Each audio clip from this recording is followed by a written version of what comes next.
l'armée algérienne, Mac, ambassadeur français, Boualem Sansal passe aux aveux. L'écrivain algérien Boualem Sansal s'est présenté aujourd'hui devant le tribunal de Dar el Beida à Alger, dans une affaire qui suscite déjà de nombreuses réactions. Accusé de détention de fichiers et de vidéos portant atteinte à l'ordre public et à la sécurité nationale, il a reconnu certains faits tout en cherchant à les justifier.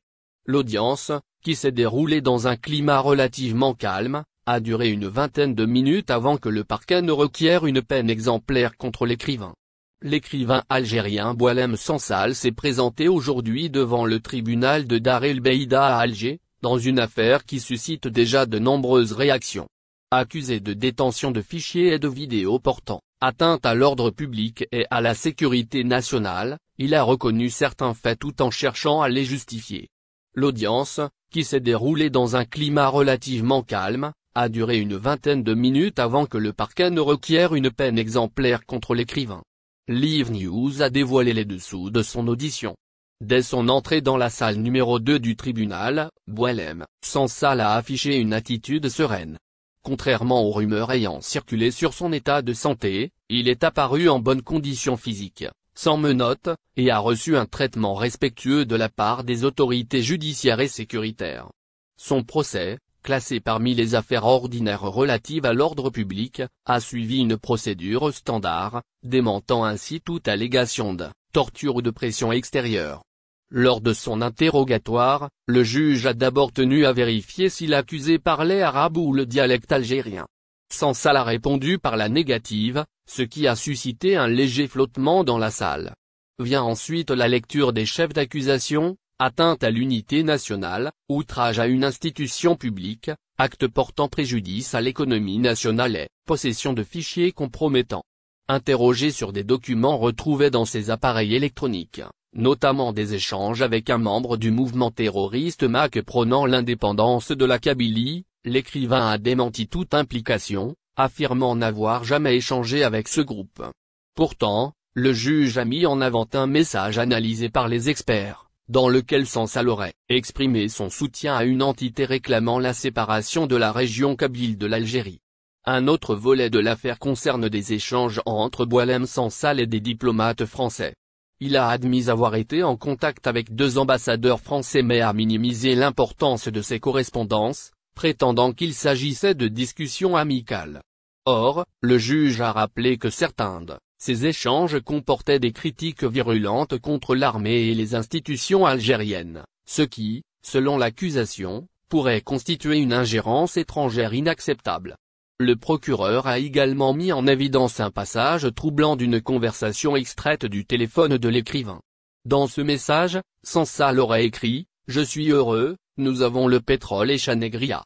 Face à cette citation, l'accusé a tenté de se justifier en expliquant qu'il s'agissait d'une discussion informelle sans intention de moquerie ou de provocation. Un autre élément clé du dossier repose sur la découverte de fichiers sensibles stockés sur une clé USB appartenant à Boualem Sansal. Parmi ces fichiers figuraient des vidéos et des documents présentés par le procureur comme compromettants pour la sécurité nationale. Face à cette découverte, l'écrivain a invoqué la liberté d'expression, affirmant que ces contenus servaient uniquement de matériaux de recherche pour ses écrits. Le parquet a requis une peine de 10 ans de prison ferme assortie d'une amende d'1 million de dinars algériens, estimant que les actes de l'accusé portaient gravement atteinte à l'unité nationale et à la sécurité du pays. Ce verdict potentiel suscite déjà des réactions, tant en Algérie qu'à l'étranger, où des voix s'élèvent pour défendre l'écrivain au nom de la liberté d'opinion. D'autres, en revanche, estiment que la loi doit s'appliquer à tous sans distinction. Le tribunal rendra son verdict le 27 mars prochain, une date décisive pour Boualem Sansal, qui pourrait voir son destin judiciaire scellé selon la décision des juges. Entre liberté d'expression et préservation de l'unité nationale, ce procès met en lumière des débats profonds qui agitent la société algérienne et ses relations. Immigration, la France va lancer une riposte graduée contre l'Algérie. L'Algérie a à nouveau refusé une liste de 60 personnes que la France veut expulser. Le ministre de l'Intérieur annonce une riposte graduée. Il l'avait promis. Il va le faire. Le ministre français de l'Intérieur Bruno Retailleau s'engage à une réponse graduée après le rejet par Alger d'une liste d'une soixantaine d'Algériens à expulser soumise par la France le 14 mars dernier. Le gouvernement algérien a réitéré son rejet catégorique des menaces, velléités d'intimidation, injonctions et ultimatums venant de France. Sur la forme, Alger a estimé que Paris ne pouvait pas unilatéralement et à sa seule discrétion remettre en cause le canal traditionnel de traitement des dossiers d'éloignement, celui qui relie chaque préfecture française au consulat algérien de sa zone neutre. Sur le fond, l'Algérie a rappelé l'existence d'accords bilatéraux de 1974 et 1994 qui restent le cadre de référence principal en matière consulaire entre les deux pays. Je regrette que l'Algérie refuse d'appliquer le droit international. Comme l'a décidé le comité interministériel sous la présidence du Premier ministre, une riposte graduée sera engagée, a posté le ministre français sur son compte X.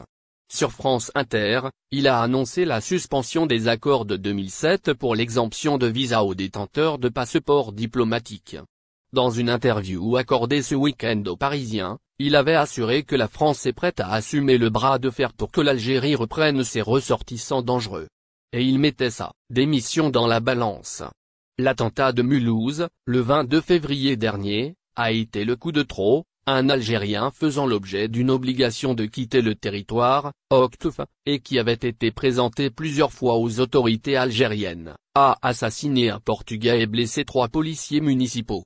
Peu après, François Bayrou avait annoncé que la France va demander au gouvernement algérien que soit réexaminée la totalité des accords entre les deux pays, sans exclure, au bout du chemin, la remise en cause des accords de 1968.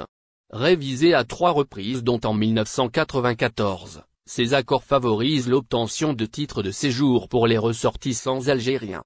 Toutefois, début mars, le président français Emmanuel Macron avait paru vouloir jouer la carte de l'apaisement en se disant favorable, non pas à dénoncer, mais à renégocier cet accord. Il avait rappelé que ce traité relevait de la seule prérogative présidentielle et qu'il avait acté en 2022, avec son homologue algérien Abdelmajid Tebboune, sa modernisation. Il ne faut pas que les relations entre Alger et Paris fassent l'objet de jeux politiques, avait-il déclaré à Porto, alors que la droite et l'extrême droite française se sont emparés du sujet porté par Bruno Retailleau, candidat à la présidence du parti Les Républicains. Réagissant elle aussi au refus algérien, la chef de file du Rassemblement national, Marine Le Pen, a estimé que l'heure n'est plus aux déclarations d'intention et a demandé un gel des visas et des transferts de fonds privés, la fin de l'aide publique au développement, et la dénonciation des accords de 1900.